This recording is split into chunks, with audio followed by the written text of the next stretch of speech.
Before we start, we'll say the prayer for teacher and student. Om Sahana Bhavatu Sahano Bhunuktu Saha Viryam Karavavahai Tejasvinavaditam Astoma Vidvishavahai.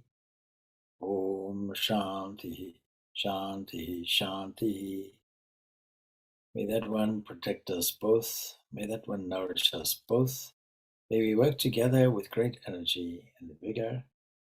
May our study be illumined. May we not unnecessarily argue with each other. Peace, peace, peace be unto all. So we have a question before us, which is know thyself. What is the meaning of this according to the Advaita Vedanta?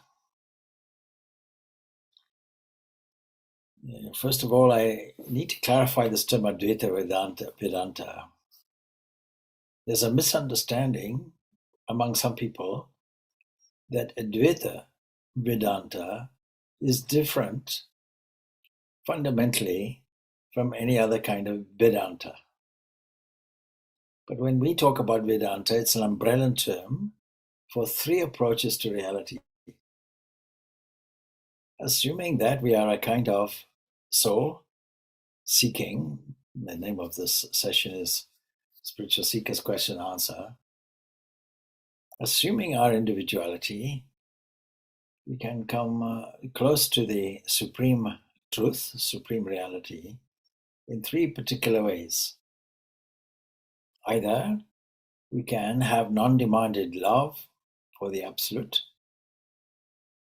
and personalize that and tap into the nectar which is available there, the sweetness, through the path of devotion. And that leads us then to an enormous flow of grace coming toward us. And grace itself opens up. See, there's a statement in the Kathopanishad that tells us that really it is only through this grace of the self is known. And the self in this case stands for the Absolute. Another approach will be that we see that there's a connection and we feel that nearness is almost oneness, and that there's a kind of sense of holism. That's another approach. And then ultimately there is an approach that says that the Supreme Principle is one with us. Now, each one has an intellectual dimension, and each one has an empirical dimension. The intellectual dimension of the first one, which we can call dualism, will be the understanding that of our individuality. We cannot really deny it. So when you ask a question, what is know thyself? What is the meaning of it? From an Advaita point of view, you may as well deal with it from every point of view, because Advaita is a final conclusion. It's nothing separate. If we were all truly Advaitins, then we would not have any sense of individuality at all, and yet we do. So we have this sense of embodiment. So what is the self?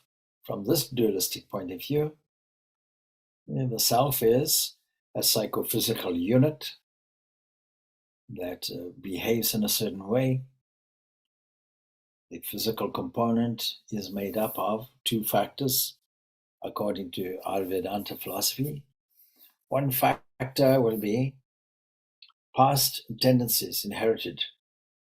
We call this guna, and the other part will be karma, that is, a personality developed in response to the demands of our parents. And we deal with this through workshops, personality development workshops such as Enneagram. But you see, as this develops more and more, there is a connectivity because that connectivity is inevitable when you draw near to the subject. Naturally, you feel more endearing and endeared toward that subject. And this connectivity sees that there is something like a part of us is the divine, like a spark feeling that it is one with the fire, and yet somehow separate. And from that point of view, what is the self?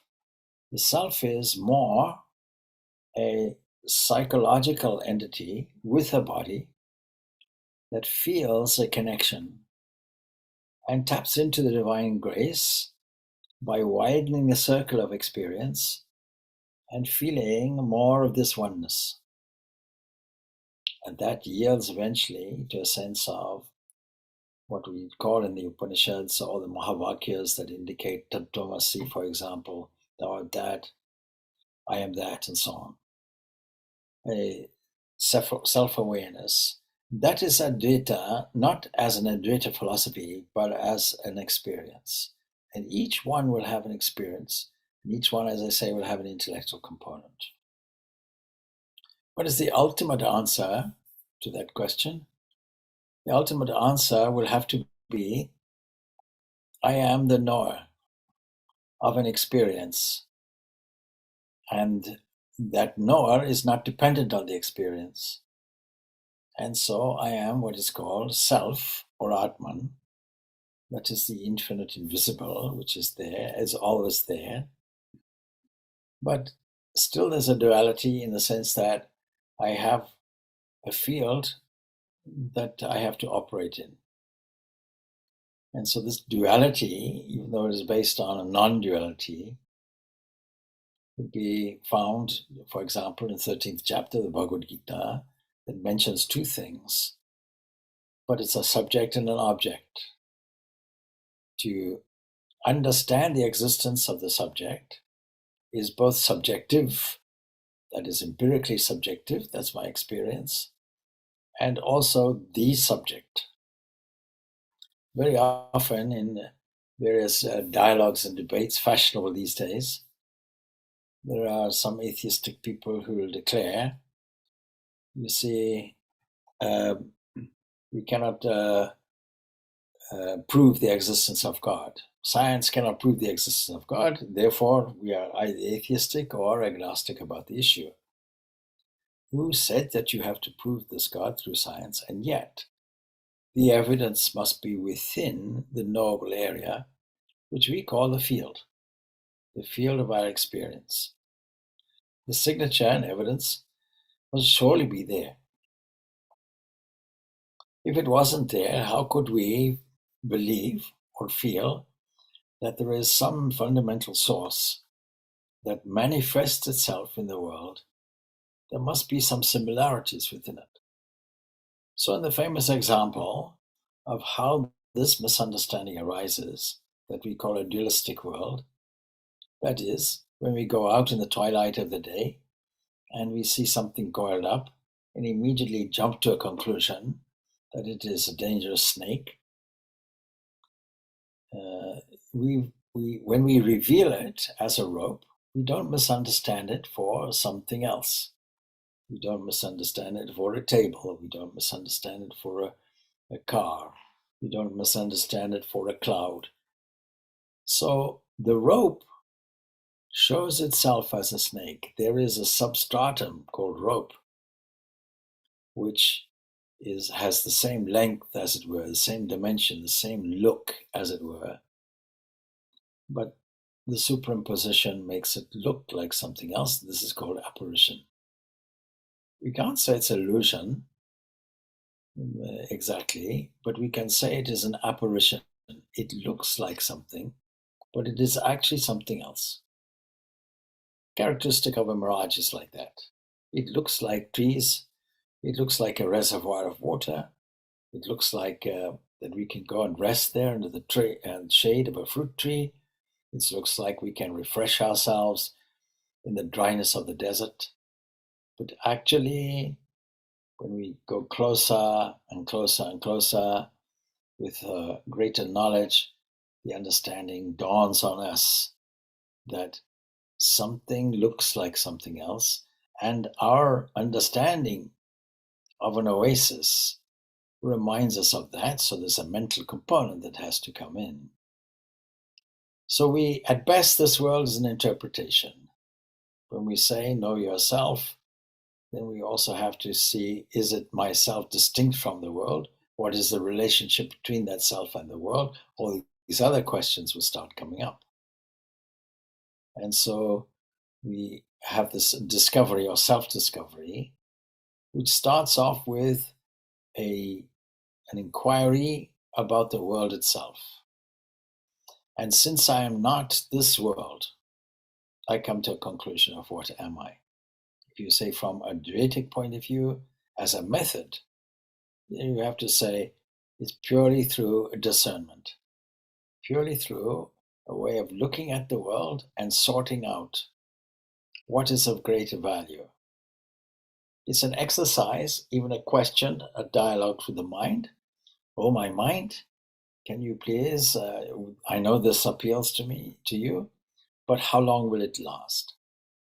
What is its value? Who does it belong to? What is its nature fundamentally? And then, on the other hand, to say, is there some preferable thing which is much more permanent? Now, all of this is making a dualistic distinction between the world and the knower of the world. In the 13th chapter, we call this kshetra, kshetratnya, the field and the knower of the field. Until ultimately we know the knower itself, we know it through the principles which are presented, and we also know it through the practice of discernment. The practice of discernment is another way of saying we can look at the world, excuse me, we can look at the world, and instead of how we saw it previously, with new eyes and fresh eyes, we can take a different approach. Look at it from this angle, look at it from that angle, and understand it properly. Now, you may say that science is actually doing it. Science is actually looking at the world and trying to understand what is it. But scientists have failed in this.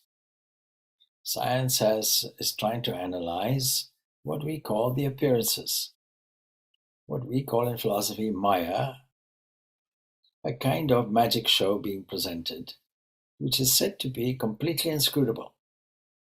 It's neither real nor is it unreal. It's neither, it's something that when we look at it closely, we understand that it is only one interpretation of something, and when we shift our perspective, it looks different.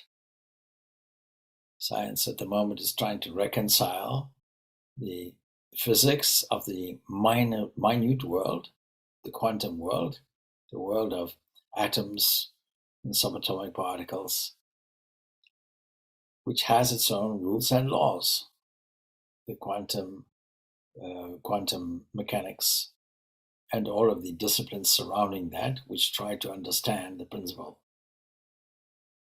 But how can you reconcile it with another set of rules, general relativity, which operate in this life, in this world, the world that we know? Our philosophy says, wait. When you say this world, do you mean the waking world or the world of dream, which is a little bit more vague, or the world of dreamless sleep where there's a blank? So which existence are you postulating and are you trying to deal with and trying to understand? Now, if you take this world as actual, then you'll be in no matter how technical or how mathematical, you'll be in a quandary.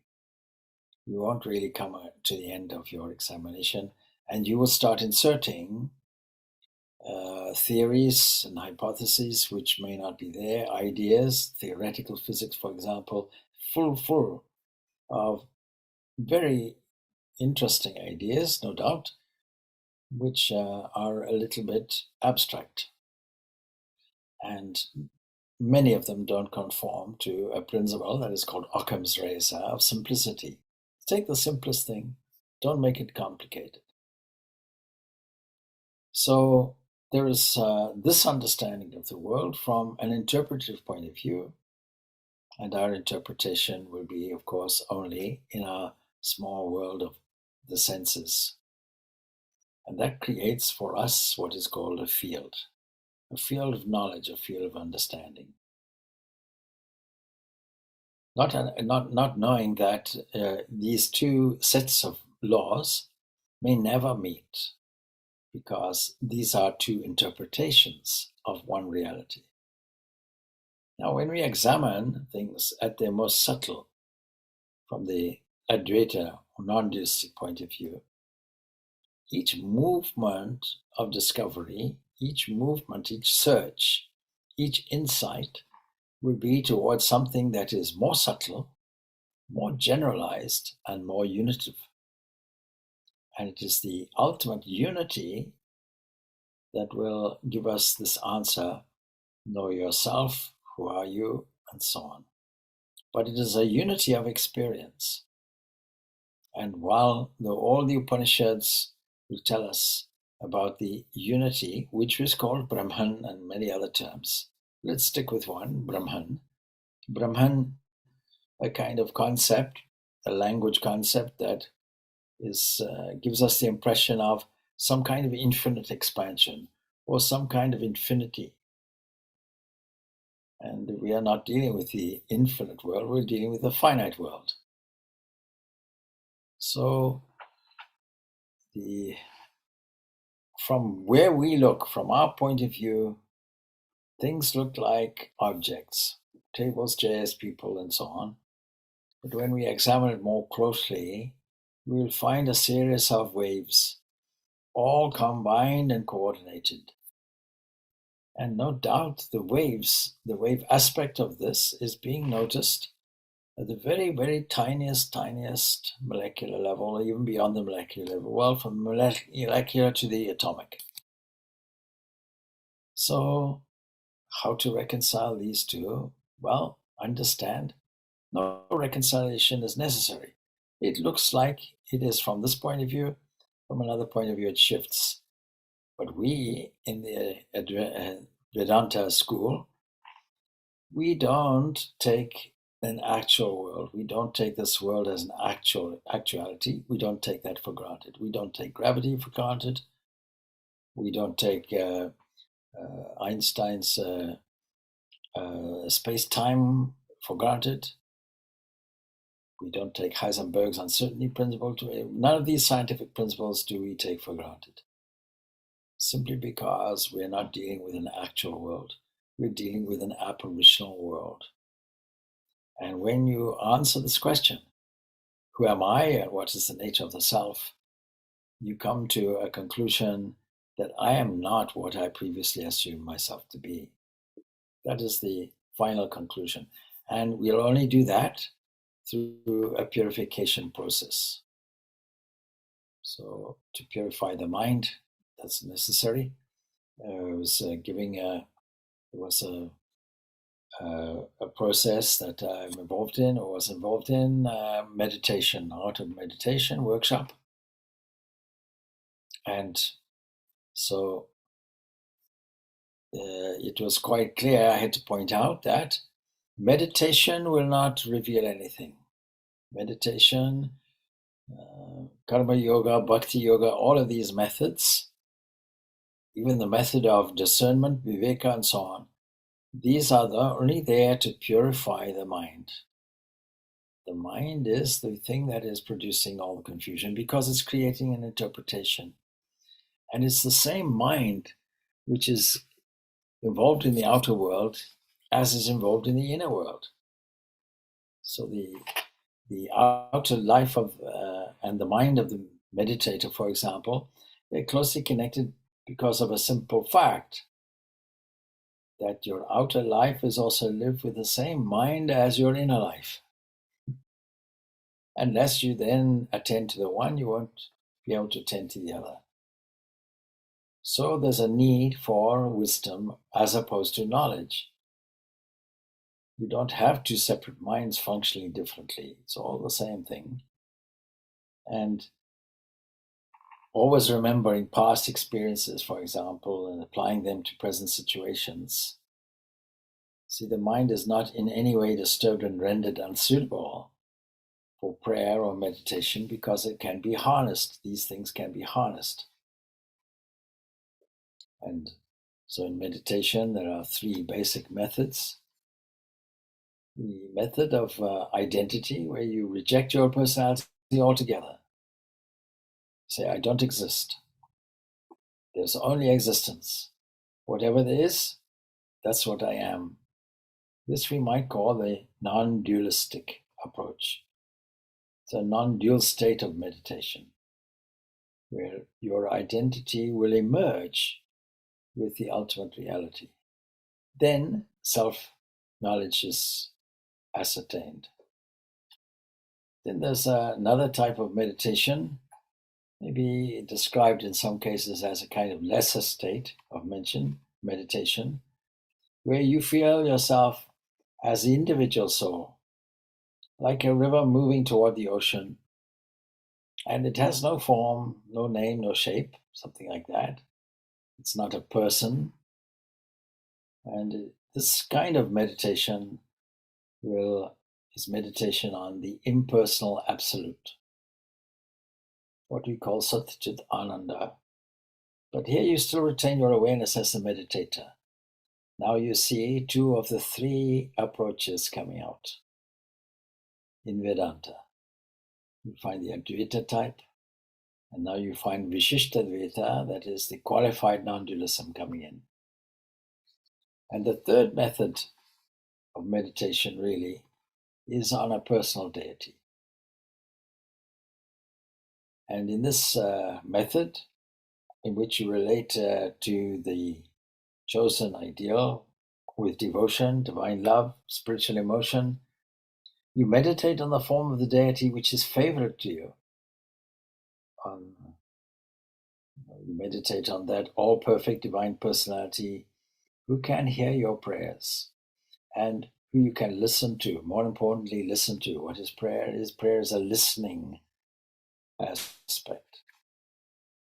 So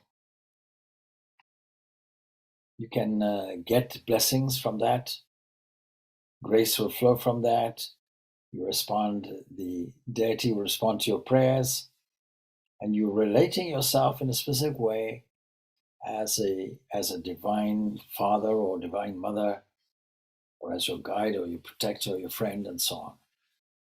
So this kind of meditation indicates a dualistic approach also.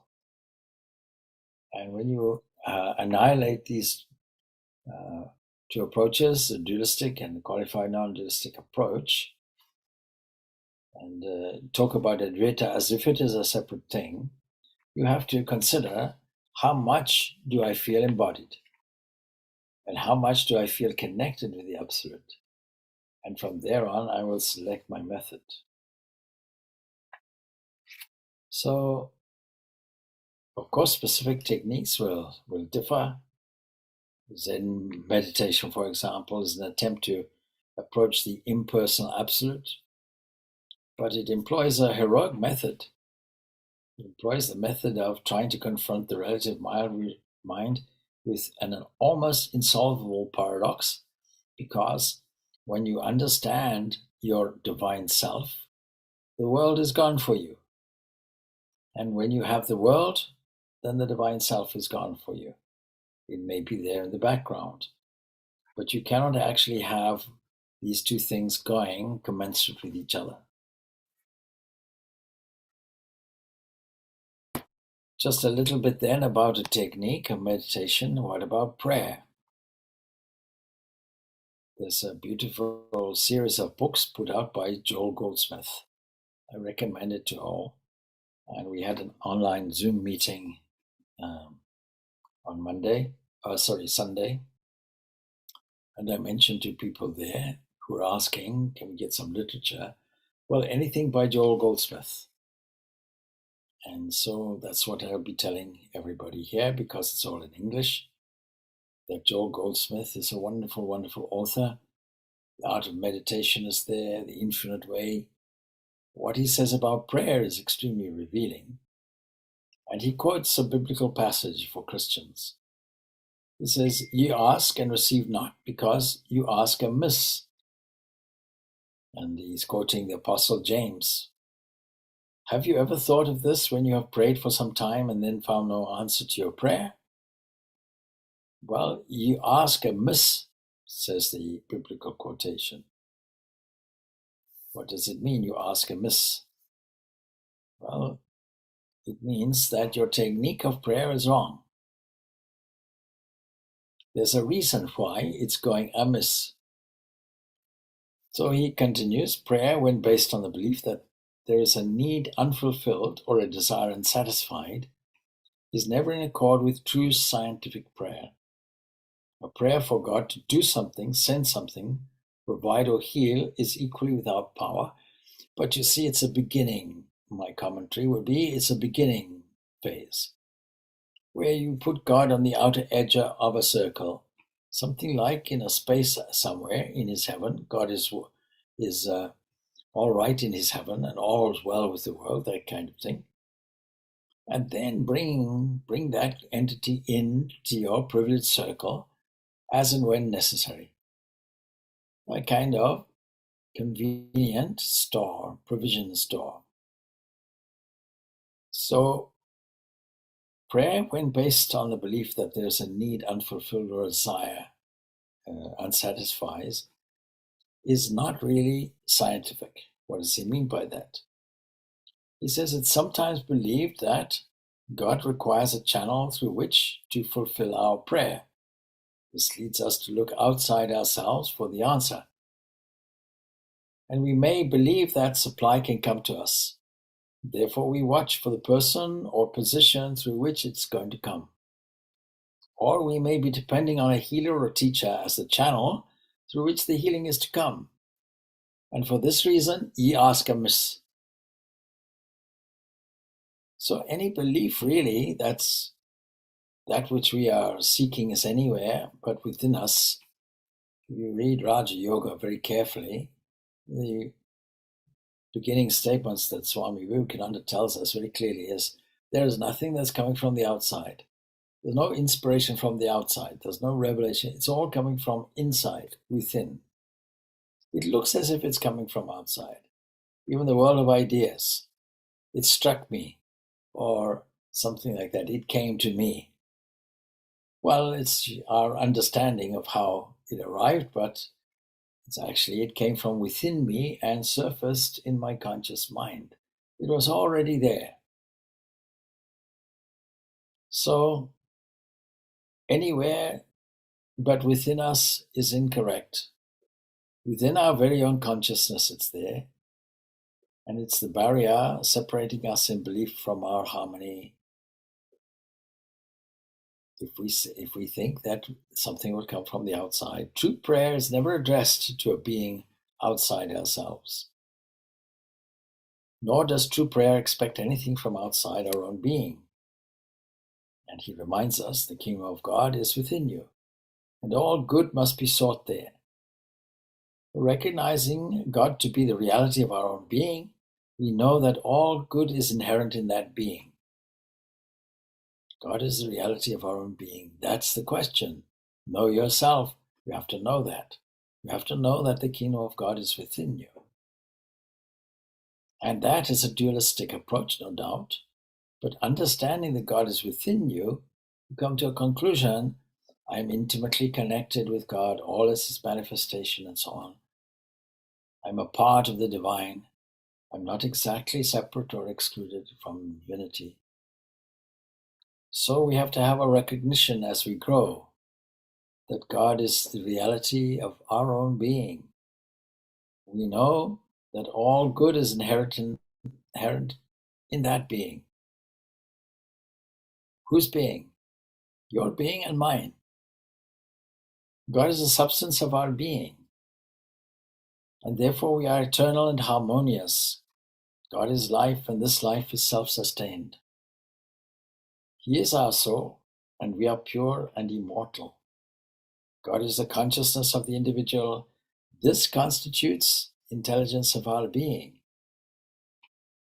If you say that I'm a thinking being, well, it's only because there is a reflection of intelligence already inside us. If you say we are a loving being, it's because that supreme love or bliss is inside ourselves, ready to manifest and radiate itself everywhere. If we say that we are living beings wishing to perpetuate our existence, not wishing to end the existence, then we have to acknowledge that within us is the substratum, the very substance itself will be existence itself. So, rightly speaking, really, there is no supreme entity or God and you, but God is ever manifested as you. This is the oneness which assures you of infinite good, and that assures you of infinite good and gives you the understanding that life and mind and body and substance of individual being are all with that one. Therefore, nothing can be added to any individual. See, there's that peace prayer, Purnamada, Purnamidam, etc. Purnamaduchyate, Purnasya, Purnamadaya, Purnamayavashishyate. This is full and that is full. And you can't really take fullness away from fullness.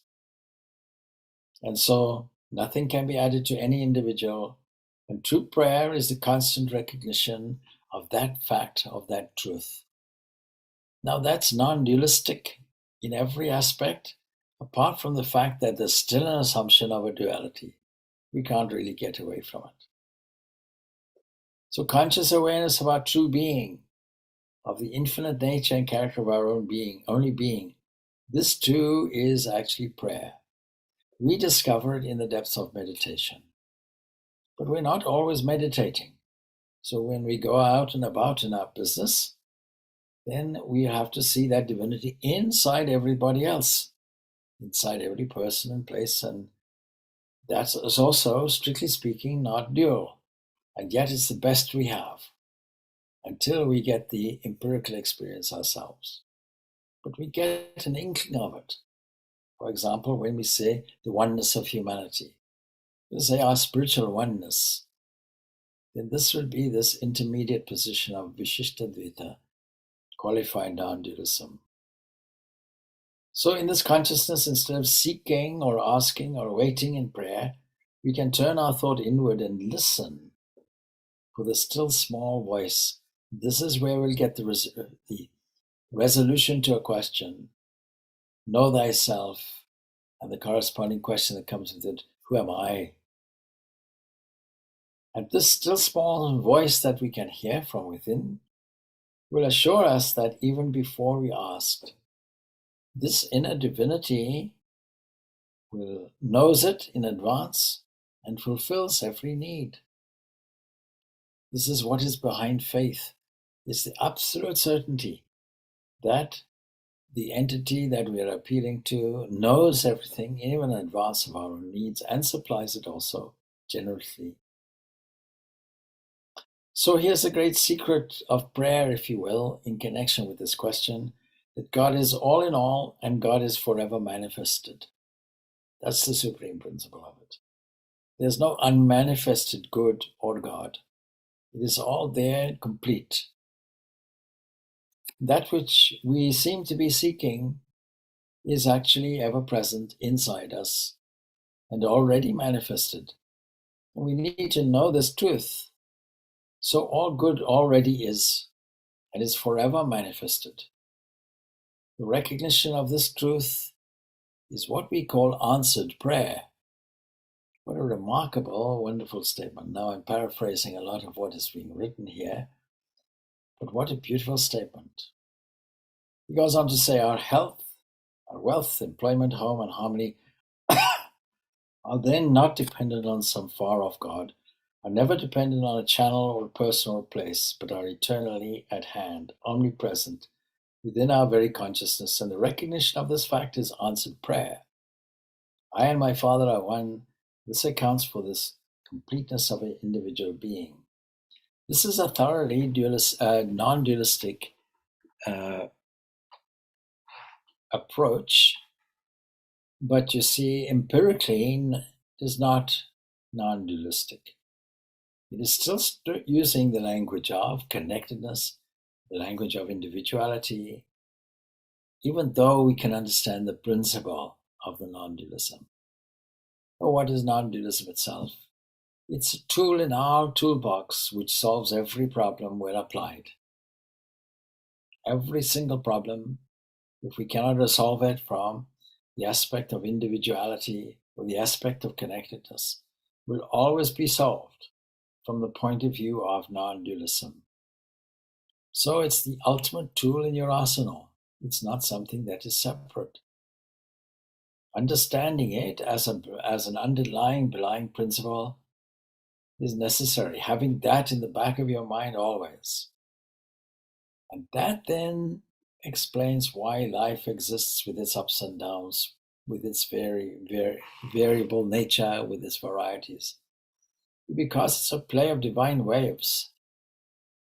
And so we take it that using a non-dualistic principle and applying it in the realm of connectedness and separateness also. And learning to juggle three positions conveniently, using them as various toolbox to solve components of a toolbox that will solve your problems. So that's what I would say in connection with that. Of course, the whole of our endeavor is this self-discovery, know thyself. Know thyself provides us with the whole purpose of life and also provides us with a methodology. Because what is the need? And to know yourself will be to get to that fundamental position which acts as a problem solver.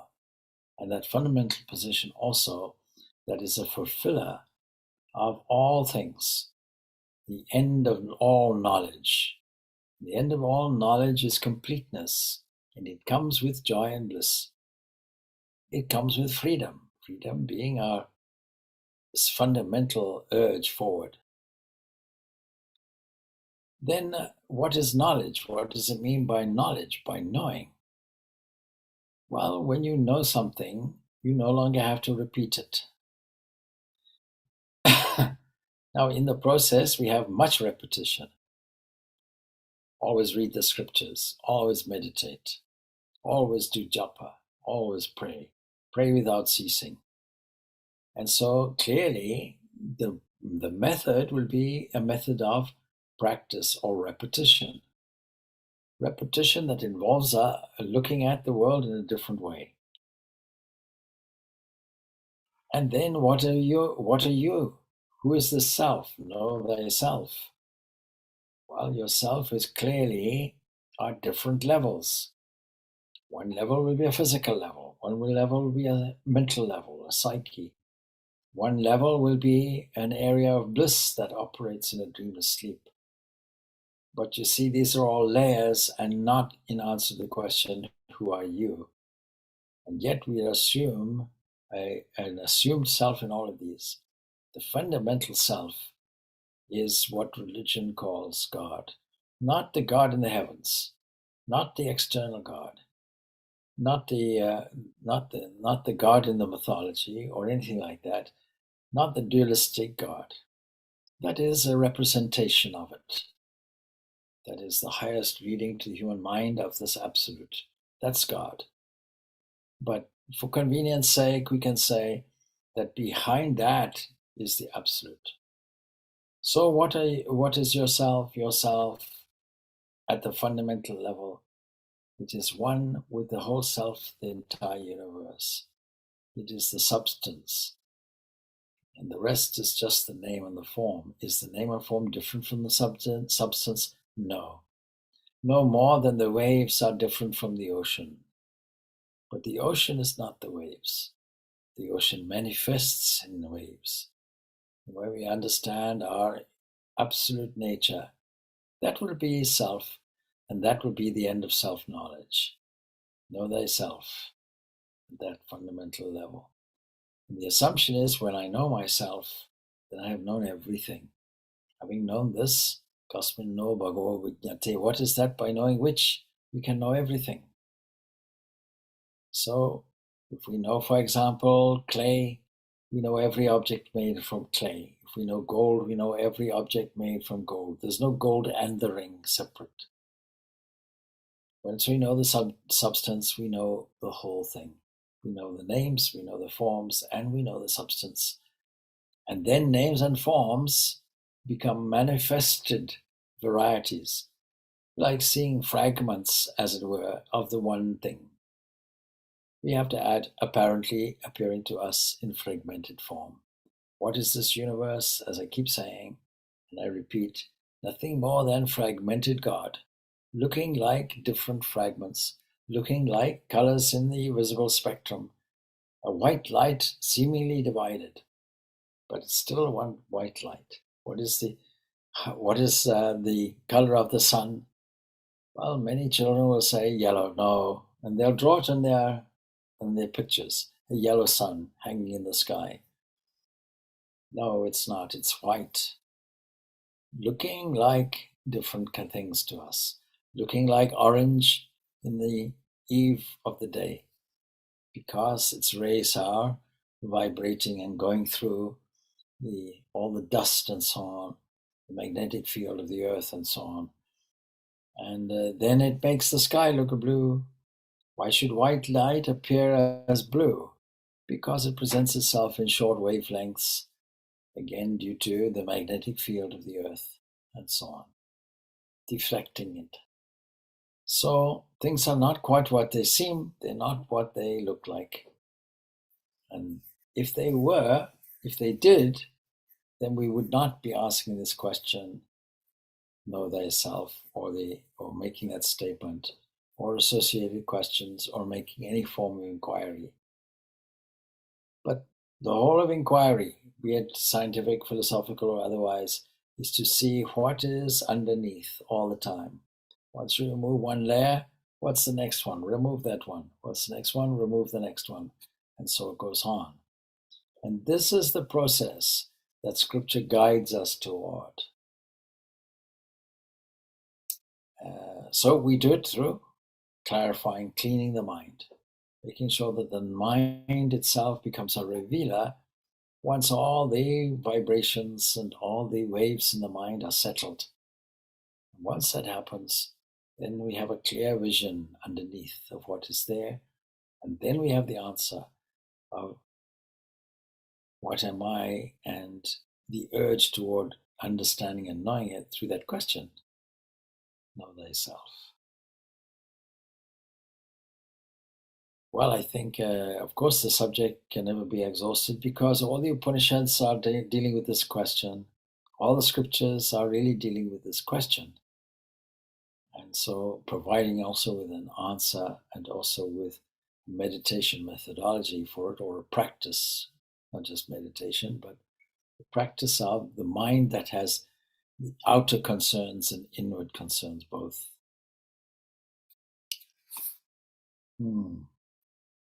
Good question, of course. Fundamental question.